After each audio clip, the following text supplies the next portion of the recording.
আসসালামু আলাইকুম প্রিয় শিক্ষার্থীবৃন্দ, আমি তোমাদের সাথে আছি এবং দাখিল পরীক্ষা 2024-এর প্রশ্নটি নিয়ে আলোচনা করতে যাচ্ছি। প্রথমে আছে উদ্ধৃত নস। এই নস থেকে আছে 4টি প্রশ্ন। 1 নম্বরে, দ্বিতীয়তে আছে 3টি, যে কোনো 3টি প্রশ্ন উত্তর। এখানে আছে আলিফ নাম্বার। 12 নম্বরে আছে শূন্যস্থান পূরণ ওই নস থেকে। জিম নাম্বার আছে দাল, হ্যাঁ, এবং 12 নম্বরে অপঠিত নস ও উদ্ধৃত, অর্থাৎ এটা বই নয়। এবং এখানে একইভাবে আগেরটার মতো আছে 4টি প্রশ্ন এবং পরেরটি 3টি। আলিফ বা জিম দেখে নাও সুন্দর করে। দাল নাম্বার, হা নাম্বার, ডান বাম মিলকরণ। জিম নাম্বারে আছে কবিতাংশ, যে কোনো একটি।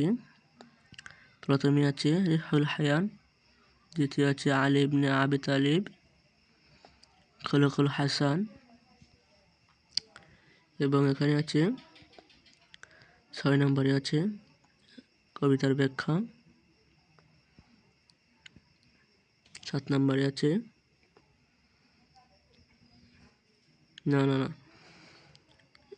এটা হচ্ছে বড় প্রশ্ন। এটা হচ্ছে 10 নম্বর, 5 নম্বর। প্রথমে হচ্ছে কবিতার বড় প্রশ্ন, এটা হচ্ছে সংক্ষিপ্ত প্রশ্ন 6 নম্বর।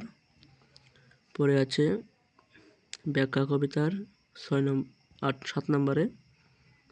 1 2 3 জিম পর্যন্ত, আলিফ বা জিম পর্যন্ত দেখে নাও সুন্দরভাবে। প্রথমটা হচ্ছে ব্যাখ্যা, প্রথমটা হচ্ছে বড় প্রশ্ন, দ্বিতীয়টা হচ্ছে সংক্ষিপ্ত প্রশ্ন এবং তৃতীয়টা হচ্ছে ব্যাখ্যা। দাল অংশে আছে শূন্যস্থান পূরণ, সংকেতবিহীন, সংকেতযুক্ত। 8 নম্বরে শূন্যস্থান পূরণ, 9 নম্বরে সংকেতবিহীন শূন্যস্থান পূরণ। হা অংশে আছে সংলাপ লিখন, অর্থাৎ ডায়লগ, কথোপকথন। একটা হচ্ছে লাল বাগ কেল্লা ভ্রমণ, একটা হচ্ছে রেহল, ক্রেতা বিক্রেতার সাথে। 11 নম্বরে আছে কুরআনুল কারীম অনুচ্ছেদ লিখন। 11 নম্বরে অথবা আছে